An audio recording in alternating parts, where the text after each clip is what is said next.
Hai semuanya, kembali lagi di Podcast Story, Podcast Agroindustri bersama saya Mizayana Mujevi dari Program Studi Teknologi Industri Pertanian 2020.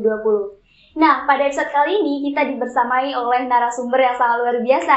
Beliau merupakan alumni Teknologi Industri Pertanian angkatan tahun 2004. Ini dia Bang Fasmai Denta. Halo Bang Fasmai. Halo. Gimana nih kabarnya? Alhamdulillah sehat. Alhamdulillah. Mungkin untuk pertama ini kita kenalan dulu nih dengan jurusan Teknologi Industri Pertanian. Mungkin Bang Fasmai boleh jelasin dulu ke teman-teman semua. Sebenarnya apa sih Teknologi Industri Pertanian itu? Baik. Langsung aja. Ya, langsung aja Bang. Terima kasih Meza telah mengundang saya ikut di bagian dari program Himatin ya, Teknologi Industri Pertanian, di mana ini mudah-mudahan memberi dampak yang positif untuk kegiatan-kegiatan selanjutnya, terlebih lagi dalam pengenalan program Teknologi Industri Pertanian. Kenapa?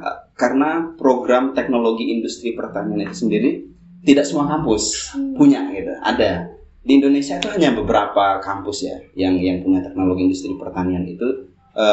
Mungkin di Sumatera itu ada terbaru yang saya dengar kalau salah itu ada di kampus ITERA kalau nggak salah, Institut Teknologi Sumatera itu yang terbaru kalau nggak salah.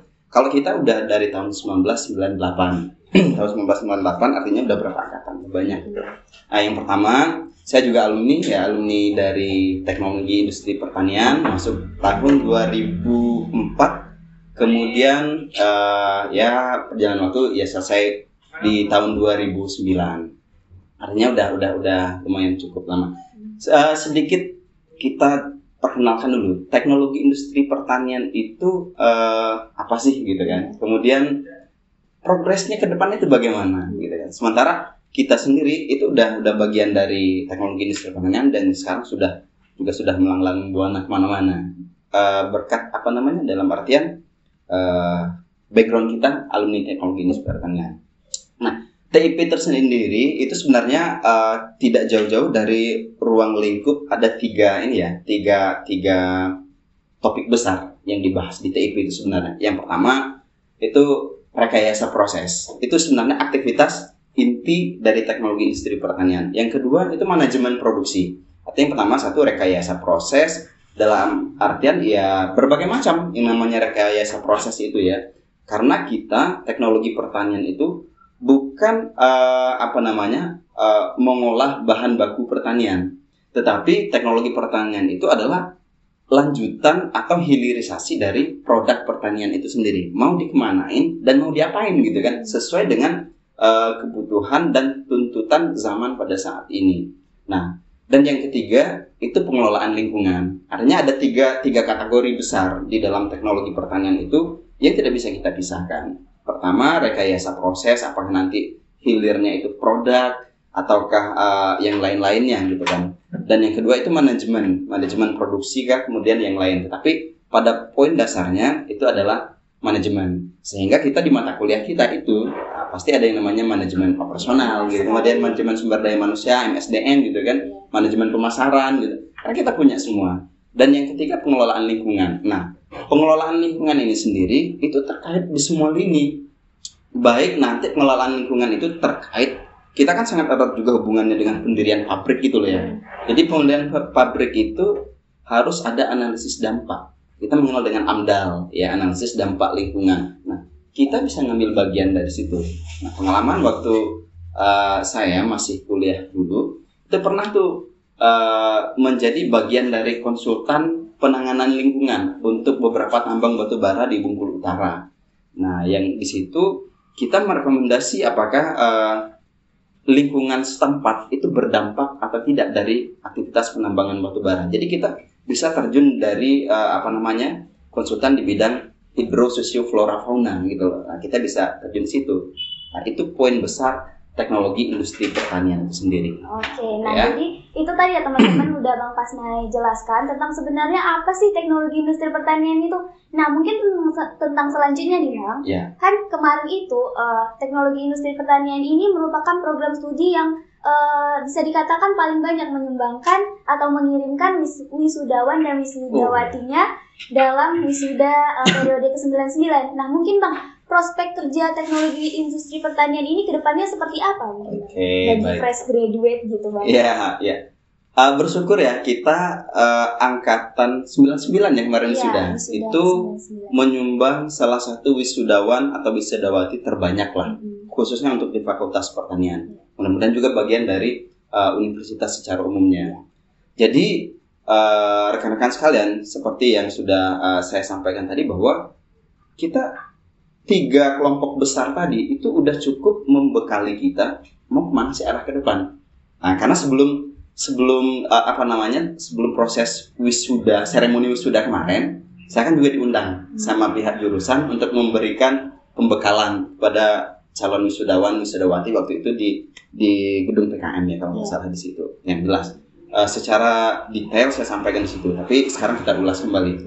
Jangan takut gitu ya. Selaku nanti ketika alumni teknologi pertanian, ini sarjana apaan ini baru gitu kan? Enggak, sekarang kita jangan takut. Kita sangat bisa bersaing dengan sarjana lulusan manapun dan universitas manapun. Karena begini, kalau sekarang kita berbicara masalah dunia kerja katakanlah berbicara tentang seandainya kalian ingin tamat dari teknologi pertanian, bercita-cita ingin meniti karir gitu loh, meniti karir di bidang perusahaan katakanlah swasta, itu yang pertama. Itu kalau perusahaan swastanya udah besar, itu udah portfolio perusahaannya udah gede gitu kan, biasanya perusahaan itu tidak melihat lagi mereka ini spesifikasinya sarjana apa, itu terkadang, apalagi terkait digital saat ini. Tapi kalau seperti perusahaan rekayasa proses seperti kita bilang, itu memang ada spesifikasi khusus gitu kan. Bidang pertambangan ataukah kita seperti bidang produksi makanan segala macam memang mengarah. Tapi secara umum seperti perbankan, ya leasing atau layanan jasa konsultan, itu kita semuanya bisa. Semua ini contoh saya gitu. Kita alumni teknologi pertanian nih, loh kok bisa masuk ke dunia perbankan? Saya bekerja di dunia perbankan hampir 8 tahun.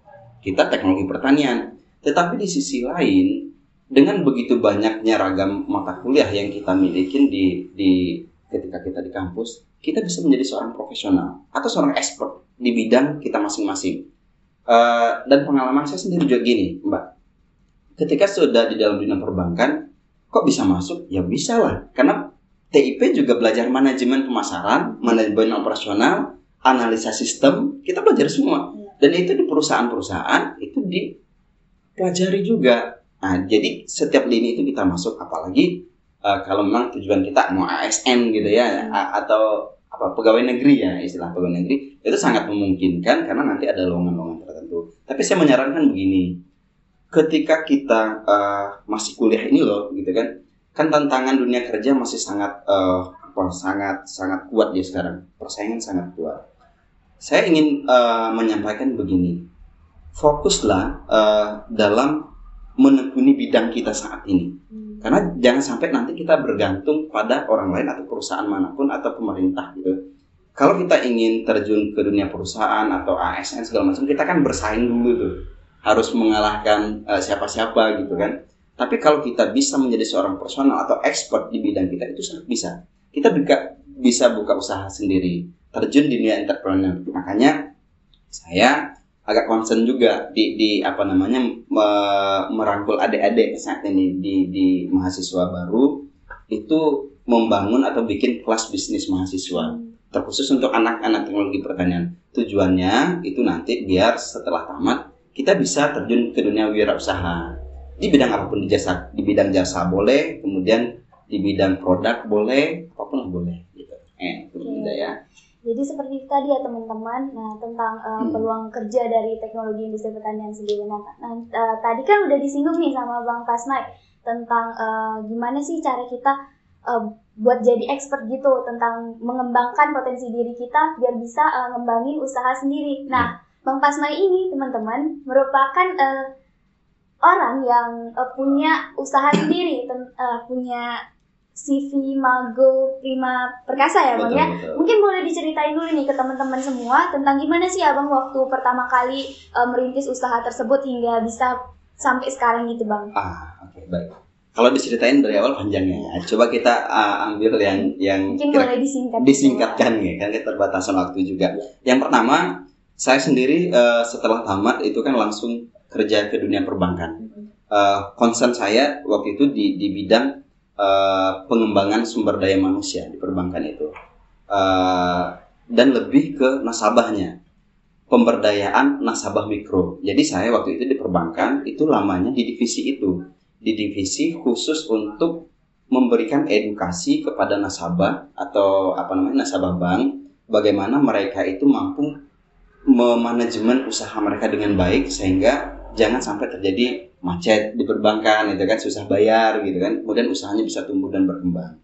Nah, materi itu sebenarnya, ilmu itu ada di kita, di mata kuliah kita. Kita belajar ilmu ekonomi teknik, benar kan? Ada mata kuliah itu. Kemudian kita belajar ekonomi industri, kita belajar analisa sistem industri, kita belajar tentang stok inventory, itu kan? Dan itu sangat erat kaitannya dengan para pelaku usaha atau katakanlah sekarang gencar dikatakan itu UMKM.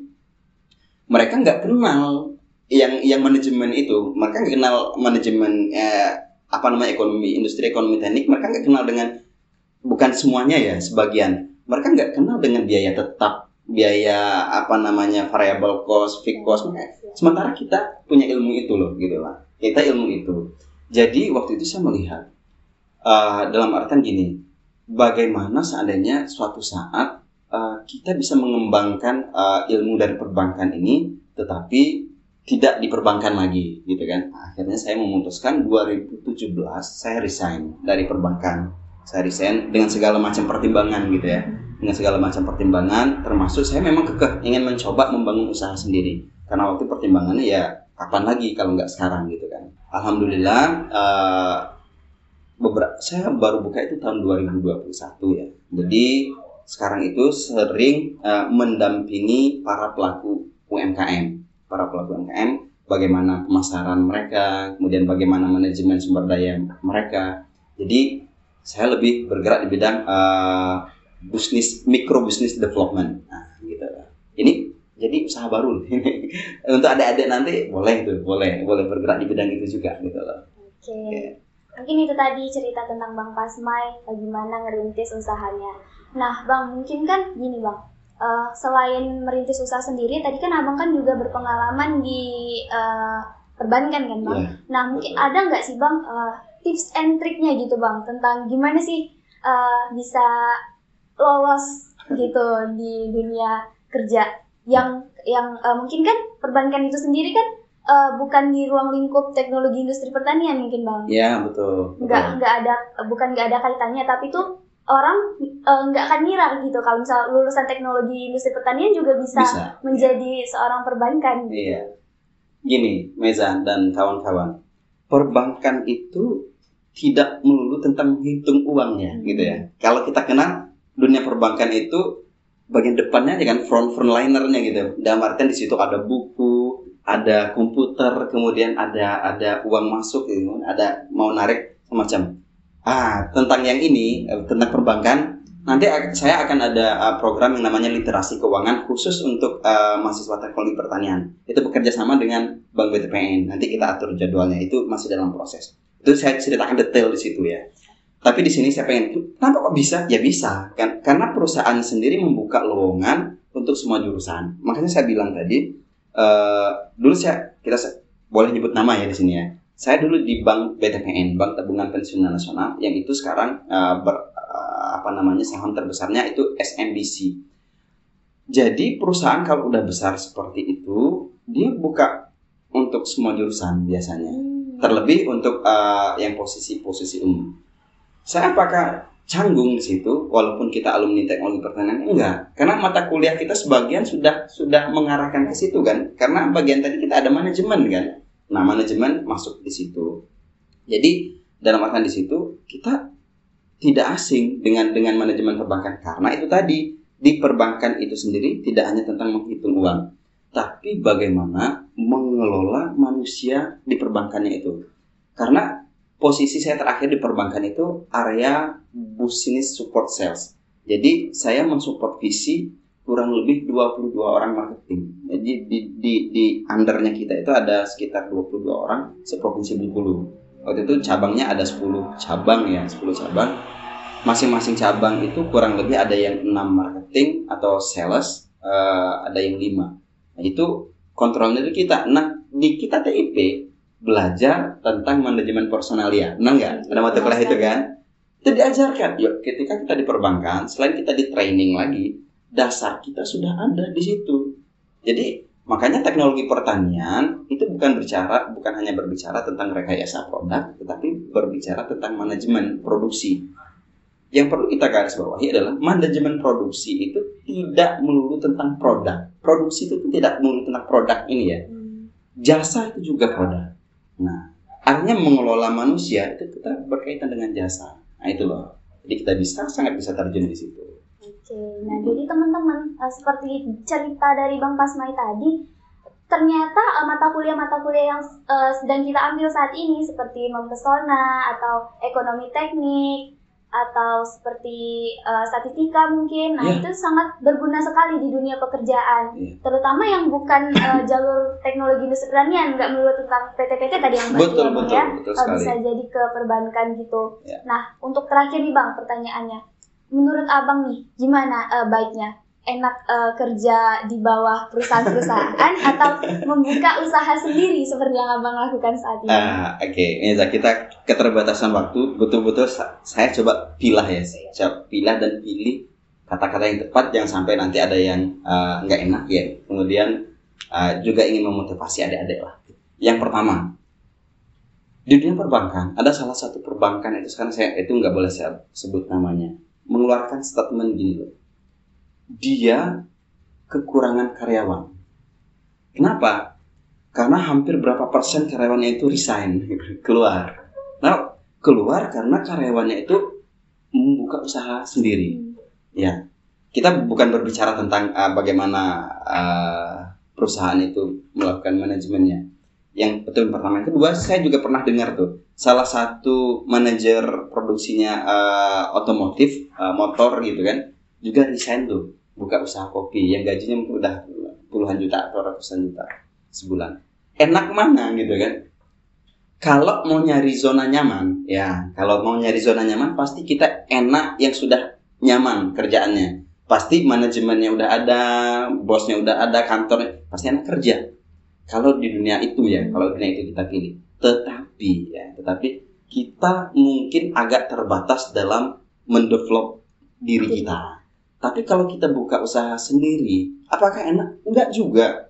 Dalam artian enggak juga gini. Rugi tanggung sendiri, untung tanggung sendiri, gagal tanggung sendiri, malah dicaci maki kadang-kadang gitu ya. Tetapi kita bayangkan, bagaimana Jack Ma merintis usahanya? Bagaimana Mark Zuckerberg membangun usahanya? Bagaimana si yang pemilik KFC yang jenggotnya, apakah mereka bagian dari orang-orang yang lama di bawah satu korporat? Enggak gitu. Mereka adalah orang-orang yang gini. Ada orang yang sukses mengatakan gini ya. Tapi mudah-mudahan kita juga dalam berproses untuk itu. Hidup itu terlalu mudah untuk dibikin nyaman. Itu yang pertama. Yang kedua, manusia itu sebisa mungkin jangan masuk terlalu nyantai di zona nyaman. Carilah tantangan-tantangan baru. Karena manusia itu harus punya tantangan. Kalau tidak ada tantangan, cari tantangan itu, gitu loh. Bahkan saya punya seorang teman yang sekarang mengambil program doktoral, saya nggak tahu juga, di Universitas Indonesia. Teman-teman akrab saya, dia bilang gini, dia doktoral di bidang psikologi jurusan psikologi. Ketika itu dia bilang gini, Denta, kita kan sama teman gitu, jangan lama-lama ya jadi karyawan gitu. Sambil ngomong, jangan lama-lama jadi karyawan. Kita harus pintar. Nah gitu aja kalimatnya, kita harus pintar. Kalau kamu ingin lebih pintar lagi, jangan lama-lama. Silakan kembang potensi diri kamu. Sebenarnya banyak ada kalimat-kalimat yang lebih ekstrim yang disampaikan saya, dan itu nggak mungkin saya sampaikan di sini. Kita menjaga inilah hal-hal. Nanti kalau ada yang lebih spesifik, boleh kita bikin kelas khusus ya. Gitu. Wow. Oke.